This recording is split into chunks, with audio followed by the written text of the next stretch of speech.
多謝使用西門子嘅電器，而家就同大家介紹呢部嵌入式焗爐嘅使用同保養方法。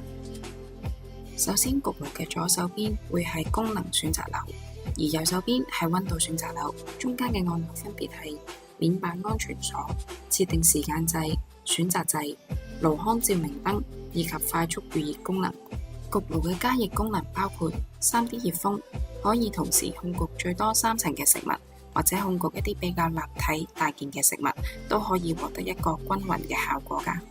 節能式熱風可以控焗一層食物而無需預熱，適合烹調較少嘅食物，係一個比較慳電嘅加熱模式嚟㗎。控烤冷藏食品可以快速加熱急凍食物而無需預熱，例如急凍雞塊可以按照包裝上面嘅時間同溫度去快速煮食㗎。薄餅控烤功能適合焗披薩或者其他需要由底部加熱嘅食物㗎。Active Clean 自動高溫清潔功能建議每2至3個月進行一次，係最慳水慳力嘅清潔模式嚟㗎。自動煮食程式總共有30個，詳細嘅程式呢，請參考說明書。可以按加減掣去選擇程式，再轉動溫度掣去選擇你嘅食物嘅重量。選擇完成之後，焗爐呢就會即刻開始自己煮食㗎啦。低溫煮食或者叫慢煮功能，設置一個較低嘅溫度，長時間咁去慢慢燉煮啲食物，例如燜牛腩就好適合用呢個程式啦。全面燒烤由低中高3度火力，呢個功能係唔需要校溫度㗎。燒烤完成之後就會令食物有焦香嘅口感。熱風燒烤呢個功能適合烤雞、魚類或者一啲大塊嘅肉類，例如豬扒、牛扒等等。上下加熱適合烘焙一層食物，呢個模式特別適合烘焙一啲頂部濕潤嘅蛋糕㗎。Home Connect 功能，呢部焗爐可以連接 Home Connect 應用程式，等你可以用手機控制焗爐。最後就係關機啦。跟住落嚟示範點樣設置烹調溫度同時間。揀好咗加熱模式之後，選擇溫度，再按時間掣去選擇烹調時間，可以按加減掣去設定時間。設定完成之後，焗爐就會即刻開始㗎啦。跟住係單點測溫烤肉針嘅功能，總共有5個加熱模式可以使用㗎。無論焗雞、烤魚、烤肉都可以使用㗎。首先將烤肉針插入食物最後嘅位置，然後再將另一端插入焗爐，再設定食物中心溫度。焗爐會顯示食物現時嘅實際溫度同埋已預設嘅溫度。當食物中心溫度達至已預設溫度嘅時候，焗爐將會自動停機，恰到好處嘅烤肉即刻出爐啦。焗爐會配備一對可拆式伸縮導軌，用家可以按需要放置於任何一層㗎。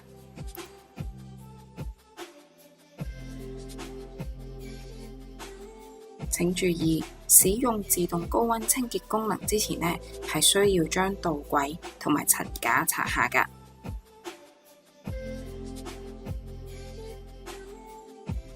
Active Clean 自動高溫清潔功能，我哋建議每2至3個月進行一次清潔程序。揀咗功能之後，轉動溫度選擇鈕，按照焗爐嘅乾淨程度去選擇清潔時間。而自動高溫清潔期間，機門會自動鎖上，確保安全。完成清潔之後，再安裝層架。想調校焗爐嘅基本設定，可以先按住時間掣幾秒鐘，就會進入設定模式。按加減掣進入你想設定嘅選項，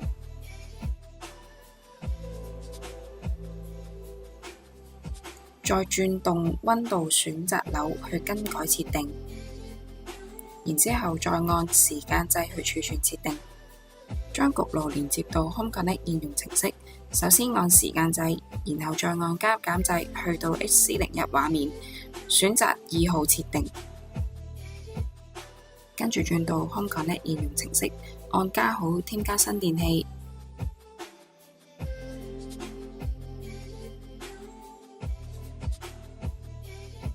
再按新增另一部電器，可以掃描 QR code 或者直接輸入焗爐型號。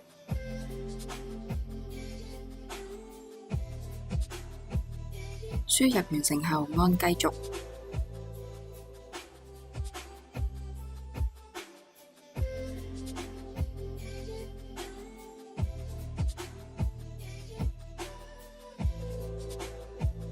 再按加入 WiFi，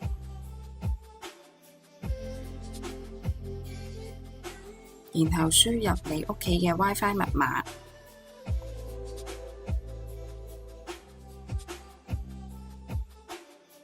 你嘅焗爐就會同你屋企嘅 WiFi 建立連線。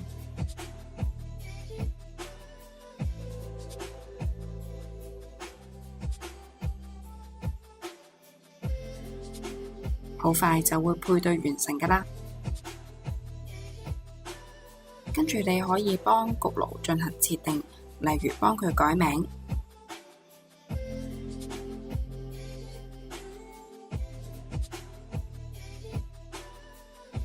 你仲可以喺個 App 度幫焗爐設定永久遙距控制，授權咗之後，你就可以遙距控制你部焗爐啦。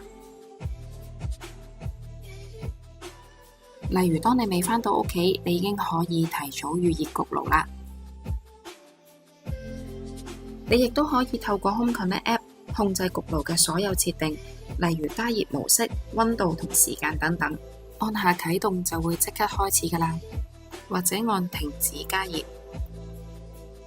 呢部嵌入式焗爐配件包括2個烤架同1個萬用盤，佢哋亦都可以放入洗碗機清洗，非常方便。俾多一個小貼士俾大家，使用烤架烤焗食物嘅時候，可以放萬用盤喺下一層，用嚟承接烤焗時滴落嚟嘅油脂同汁液，清潔焗爐就變得更加輕鬆啦。最後再次多謝大家選用西門子嘅產品。